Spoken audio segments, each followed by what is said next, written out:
こんにちは、フルートのみやです。今日は生楽器とユーロラック企画のモジュールを合わせるときにとってもおすすめ、もう必須と言ってもいいんじゃないかなと思っているぐらいなんですけれども、おすすめのモジュールを紹介します。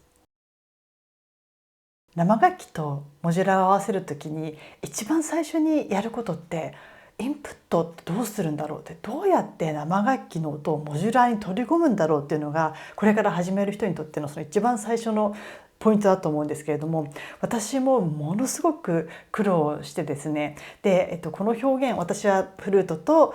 モジュラーを合わせてるんですけれども、この表現を始めてから3年ぐらいだと思うんですけど、最初はやはりそこがどうしたらいいか分からなかったのでとても苦労したんですね。なのでこのビデオがこれから始めるっていう方の何か一つのヒントになったらいいなと思っています。私の場合はこれからご紹介するモジュールに出会う前は一番最初に RME のベビーフェイスにマイクをつないでプリアンプとして使って、で次にモジュールとマイクのコミュニケーションとしてのオーディオインターフェースベルモナのタイ4というモジュールにつないで、最後にミュータブルインストゥルメンツのイヤーズにつないで3種類のプリアンプを組み合わせて、で状況によってそれぞれちょっとバランスを整えながら使っていたんですね。でそれも音は綺麗だったんですけれども、場所を取ったりとかねするので大変だなと思っていたところ、この製品に出会うことができて素晴らしいので、ぜひご紹介したいと思います。改めまして今日ご紹介するモジュール、こちらです。ダラーン。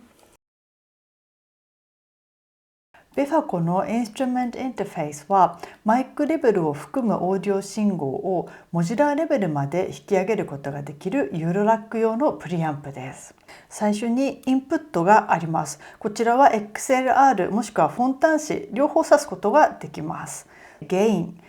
のメインのコントロール、エンベロープフォロワーのアテネータ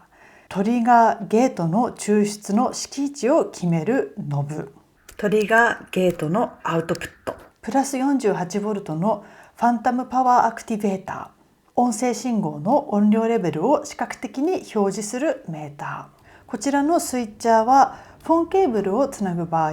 入力ソースに合わせて適切なものに切り替えます。マイクをつなぐ場合はこのスイッチは機能せず XLR ケーブルをつないで必要に応じてプラス 48V のスイッチをオンにします。メインアウト、エンベロープの時間経過の手動コントロール、エンベロープのアウトプット、通常のアウトプットと反転したアウトプットがあります。通常のアウトプット、ポジティブアウトプットは0から 10V、ネガティブインバートの方のアウトプットは0からマイナス 10V です。 8HP の大きさの中にマイクのインプット、プリアンプ、エンベロープフォロワー、トリガーとゲートの抽出と出力を兼ねた1台で小スペースで高機能のモジュールなんです。生楽器をモジュラーに取り込むとやりたいことっていうのはいろんなモジュールを生楽器の音でコントロールすることだと思うんですけれども、このインストゥルメンタルインターフェースはインプットとプリアンプだけでなくて、さらに他のモジュールをコントロールするのに必要なエンベロープフォロワーやトリガーゲートがもはや1台に一緒にまとまってるっていうのが素晴らしいなと思うところです。信号処理の流れを見ていきましょう。3つのセクションに分類されます。プリアンプのセクションとエンベロープフォロワーのセクションとトリガーゲートのセクションです。インプットに入力された信号は直接アウトプットに向かう信号とエンベロープフォロワーセクションに向かう信号とトリガーゲートの抽出に向かう信号に分かれて、それぞれのアウトプットから出力されます。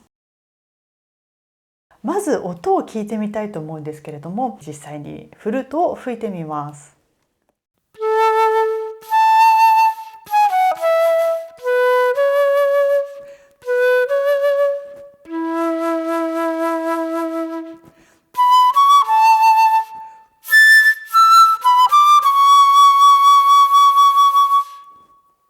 音はとってもいいんじゃないかなと思います。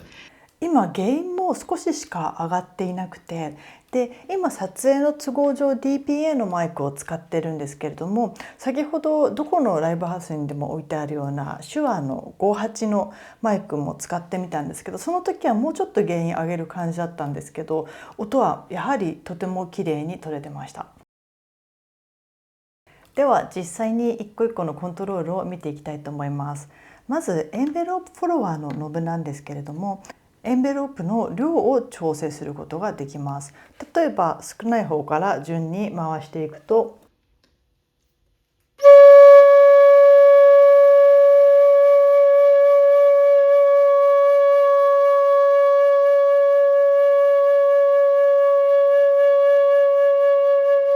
ある程度いくとね、こうもう頭打ちになるのがお分かりになると思うんですけれども、こんな感じで量を調節することができます。エンベロープのこのレスポンス、時間のレスポンスなんですけれども、音の立ち上がりにどのくらい反応するかと、音の終わりにどのくらいの時間かけてこう減衰していくかということが調整できるんですけれども、例えば、音の立ち上がりの方ですね、これが0だと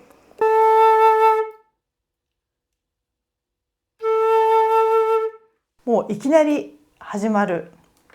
で、例えば終わりが0だと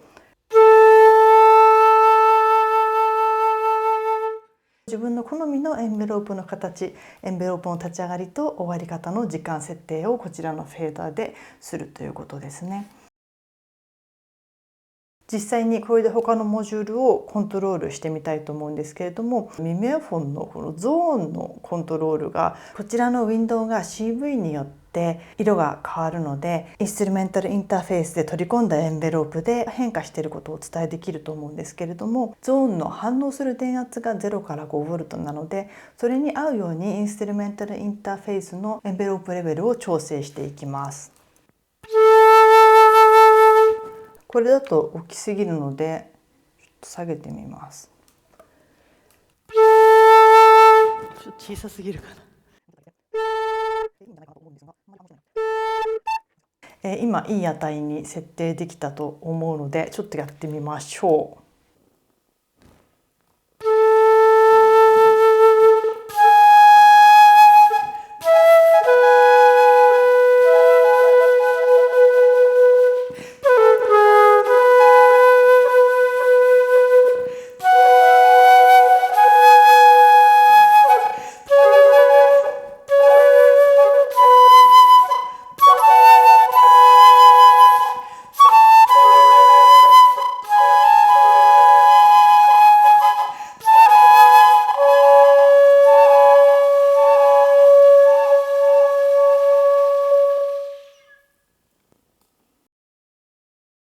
あとはこのマイナスのインバートの方もご紹介したいんですけれども、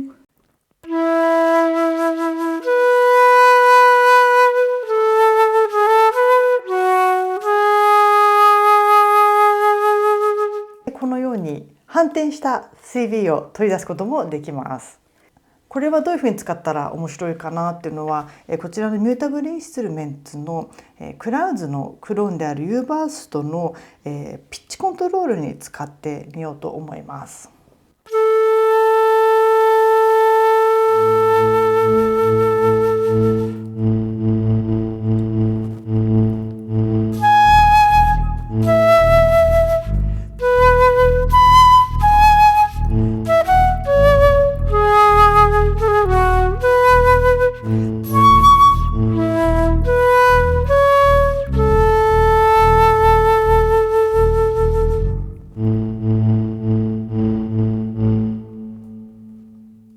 インストゥルメンタルインターフェースのエンベロープによるコントロールでかなり低い音が出たんですけど、もしかしたら再生環境によってはヘッドホンしないと聞こえない、ヘッドホンとか低音が出るスピーカーじゃないと聞こえないかもしれないっていうぐらい低い音が出すことができました。フルーティストとしてはね、低い音が出せるってすごい楽しいことなんで、いやこれ嬉しいですね。トリガーとゲートがあります。使ってていいなと思うのは、反応があるとこの赤いランプがね光ってるっていうのが、実際信号が入力されてるっていうのが目で目視できるっていうのも使ってて使い勝手がいいなと思うところの一つです。でこのセット、私の最小のセットなんですけど、これだとこのゲートを使うところは実際ちょっと効果的に使えるところが今思いつかないので、ゲートは実演できないんですけど、一応ゲートの来てますよっていうことだけはオシロスコープでお見せできるんですけれども、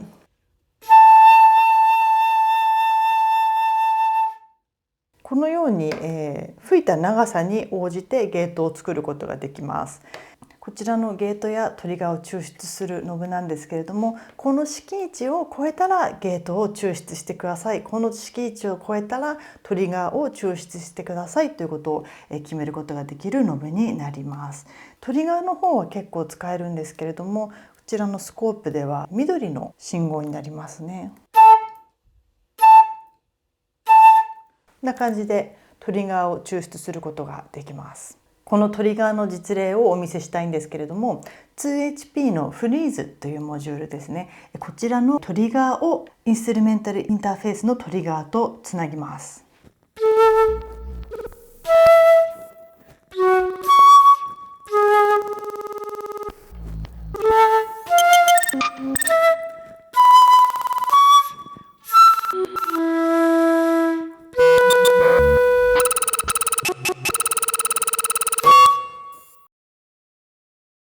これで大体の機能をご紹介することができたと思うんですけれども、実際今まで紹介した機能を使って演奏してみようと思います。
フルートから入力された信号だけでこんなにいろいろ小さいセットでコントロールできるっていうのはね、すごい私にとってはありがたいことだなと思っています。でまたもっとセットを大きくしたりいろんなものと組み合わせたら本当に無限大に可能性の広がるモジュールだなと思っています。もしね、最初に自分が始めた時にこのモジュールに出会ってたらなんて良かったかなって思うんですけれども、今このタイミングで出会えたことも何かのご縁だと思うので、こんな面白い素敵なモジュールがあるよってことをお伝えするのが自分のねこのビデオのミッションとして捉えてるんですけれども、一つ余談があって、実はこのモジュール私自分で作ったんですね。 DIY で自分で作ったと言いたいところなんですけれども、実質作ってないとは言えないけれども、たくさんの人の力を借りて完成させることができたというところなんですけれども、 DIY のキットから作ったモジュールなんです。モジュラーのシーンの面白いところって制作者と演奏者の距離が近いっていうところが私はとっても面白いところだなっていうふうに感じてるんですけれども、実際にそのモジュラーのメーカーをやってる制作者の話を聞くこともできるということもあるし、いろんなメー家が DIY のキットを販売してるんですね。で特に今回のこのインストゥルメンタルインターフェースのベファコも DIY のキットを多く販売しているメーカーなんです。フェスティバル・オブ・モジュラーというモジュラーの一大イベントがあるんですけれども、そこで DIY ワークショップというのをやっていて、でまたそのフェスティバル・オフ・モジュラーとは別に単独で DIY ワークショップもあって、ジャミングというメーカーの JJ さんや P4L というメーカーのジュンさんなどが主催されている DIY ワークショップ、柴崎のモットさんで展開しているイベントなんですけれども、そちらは参加したことがあって、何個かジャミングのねモジュールは作ったことがあったんですけど、これがまたねすっごく丁寧なキットで、本当この通りにやればハンダ付けとかも一回もしたことがなくても JJ さんとかね、あと Z ハイパーさんとかもすごいこうつわものモジュラー界の先輩たちがヘルプでその会場にいてくださって、困ったことがあったら助けてくれるっていうすっごいありがたい環境なんですけど、それでハンダ付け一回もしたことがないような状況でも完成させるところまでいけるという本当にありがたい機会なんですけれども、それで何回かやって調子に乗って自分はできるような気になって、去年のフェスティバル・オブ・モジュラーではこちらのベファコのキットを申し込んだんですね。誰にも相談せずに自分で、これは前から欲しいなと思ってたので申し込んだんですけれども、後からそのつわもの先輩方にお話ししたら、みんな「えうん」みたいな私はモジュラーのシーンのすっごい好きなところは、何かそのやりたいことがあったら皆さんねこう止めやしないよっていう、やってみたらいいんじゃないっていうスタンスで、いやそれは無理だから絶対やんない方がいいよっていうことは誰にも言われなかったんですけど、まあでも現実的にはねやっぱパーツの数が非常に多くて、ちょっとね私のような初心者にはかなりハードルが高い内容だったんですけれども、フェスティバル・オブ・モジュラーだったのでスペインからねベファコの方がいらしてくださって、もうねめちゃくちゃ丁寧に一緒にやってくださったんですけど、それでもねやっぱりちょっと時間内に終わらせることができず、もう6時間ぐらいずっと作業してたんですけど、スペインまで持ち帰ってくださって、でまたもう最後の方のそのハンダ付けっていうのは私もう時間内に終わらせるのに必死になってたんで、もうかなり雑だったんで、もう多分間違いだらけだったんですけど、そういうのも全部修正してくださって、もうこのように完璧に音が出る製品を手に入れることができたっていう、私にとってすごく思い入れの深い品なんです。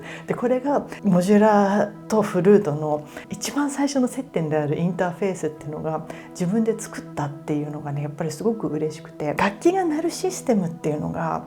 理解してるとねやっぱ安心感が違うんですけど、その生楽器に慣れてるとこういうふうにこうノブを回したりとかスライダーを動かしたりとか人とか変化するっていうのがすごい楽しいんだけど、やっぱりなんでとか裏のなんていうんだろう、こう血栓とかどうなってんのっていうのが自分で作ってみるとこう距離がぐっと縮まるので、なんかねその安心感があるっていうのが DIY ができるっていうこともね一つお伝えしたかったとこなんですけれども、一回も DIY をやったことがない方におすすめかどうかって言われると、ベファコのこのインストゥルメンタルインプッターもちょっとかなり大変だったんですけど、ワークショップに参加してそのいろんな方にアドバイスを聞きながら徐々にやっていくっていうことは全然可能だと思うので、前回のねワークショップのフライヤーとかもちょっと紹介したいんですけども、本当にたくさんのメーカーの方が今参加してて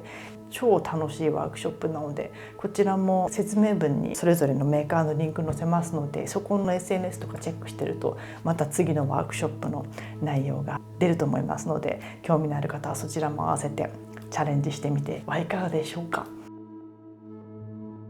本当にこの制作に関わってくださった皆様、ベファコの皆様本当にありがとうございました。これからね生楽器とモジュールを組み合わせて何かやってみたいっていう方はこれ1個で全部できるから最初の1台としてとてもおすすめです。ではここまでご覧くださいまして本当にありがとうございました。また他の動画でお会いしましょう。